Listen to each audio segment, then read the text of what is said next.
শিক্ষার্থীরা, আজকে আমরা নবম শ্রেণীর ইংরেজি বইয়ের second experience the nature's tapestry সম্পর্কে আলোচনা করব। এই অধ্যায়ের 2 নম্বর কোয়েশ্চেন নং 2.1.2 Asked and answer the following question in pairs, then share your response with the class. কি বলছে? জোড়ায় নিচের প্রশ্নগুলো আলোচনা করো, তোমার উত্তরগুলো শ্রেণীতে শেয়ার করো। এখানে সর্বমোট 5টা প্রশ্ন দেওয়া আছে। সেই প্রশ্নের উত্তরগুলো আমরা আমাদের মতো করে তৈরি করে নেব। প্রথম কোশ্চেনটাতে কি বলা আছে? ইউ লাভ নেচার, তুমি কি প্রকৃতিকে ভালোবাসো? Have you read any poem on nature, প্রকৃতির উপর তুমি কি কোনো কবিতা পড়েছো? How does the poet depicts nature in the poem, কবি কেমনে বা কীভাবে প্রকৃতিকে তার কবিতার মধ্যে চিত্রিত করেছেন, তুলে ধরেছেন। Does he use any literary element like rhyming scheme, image, metaphor to describe nature? দেখো কোশ্চেন নং ডি, এই 4 নম্বর কোশ্চেনে বলা আছে যে কবি কি এই রাইম, স্কিম, ইমেজ, মেটাফোর বা এই ধরনের কোনো কিছু তার কবিতার মধ্যে কি ব্যবহার করেছেন? Do you think the use of literary element make the poem interesting? তুমি কি মনে করো যে এই যে এলিমেন্টগুলো ব্যবহার করার ফলে কবিতাটা কি আমাদের মধ্যে কোনো চমকপ্রদ বলে মনে হয়েছে, বা ভালো বলে মনে হয়েছে, বা এক্সেপশনাল বলে মনে হয়েছে?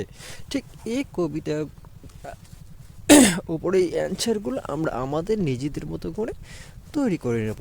এখন দেখো, আমি চেষ্টা করেছি জাস্ট সহজ ভাষায়, প্রাঞ্জল ভাষায় ইনস্ট্যান্ট যে রেসপন্সগুলো আমাদের মধ্যে আসে সেটা ব্যাখ্যা করার জন্য। দেখো এগুলো কিন্তু ভ্যারি করতে পারে, পার্সন টু পার্সন ভ্যারি করতে পারে। তোমরা তোমাদের মতো করে সাজাই নিবা, এখান থেকে চাইলে হেল্প নিতে পারো। দেখো প্রথম কোশ্চেনটা ছিল ইউ লাভ নেচার, তুমি কি প্রকৃতিকে ভালোবাসো? হ্যাঁ, তোমরা অ্যান্সার দিতে পারো ইয়েস আই লাভ নেচার, হ্যাঁ আমি প্রকৃতিকে ভালোবাসি। দ্বিতীয় নম্বর কোশ্চেনটাতে বলা আছে যে have you read any poem on nature, তুমি কি প্রকৃতির ওপর এমন কোনো কবিতা পড়েছো? এখানে তোমরা এটা বলতে পারো yes I have read a poem on nature written by William Wordsworth, যে হ্যাঁ উইলিয়াম ওরসওয়ার্থ কর্তৃক লিখিত একটা আমি কবিতা পড়েছি যেটা ছিল প্রকৃতির ওপর। এরপর দেখো how does the poet depicts nature in the poem, কবি কেমনে বা কিভাবে প্রকৃতিকে তার কবিতার মধ্যে চিত্রিত করেছেন। এভাবে তুমি লিখতে পারো the poet has been beautifully depicted nature in his poem by using some image, simile and metaphor. এখানে হয়তো বা সিমিলি বানানটা একটু মিস হয়েছে, এটা তোমরা সংশোধন করে নেবা। এরপর দেখো, এরপর কবি কি বলেছে, কোশ্চেনটা কি বলা আছে? Does he use any literary element like rhyming scheme, image আর মেটাফোর টু ডিসক্রাইব নেচার, যে কবি কি এই রাইম, স্কিম, ইমেজ, মেটাফোর এই জাতীয় কোনো কিছু তার কবিতার মধ্যে ব্যবহার করেছেন? কোশ্চেন আসবে yes the poet has use some literary element like rhyming scheme, image, metaphor to describe nature. হ্যাঁ, কবি এই ধরনের কিছু এলিমেন্ট তার কবিতাটাকে প্রকাশ করার জন্য ব্যবহার করেছেন।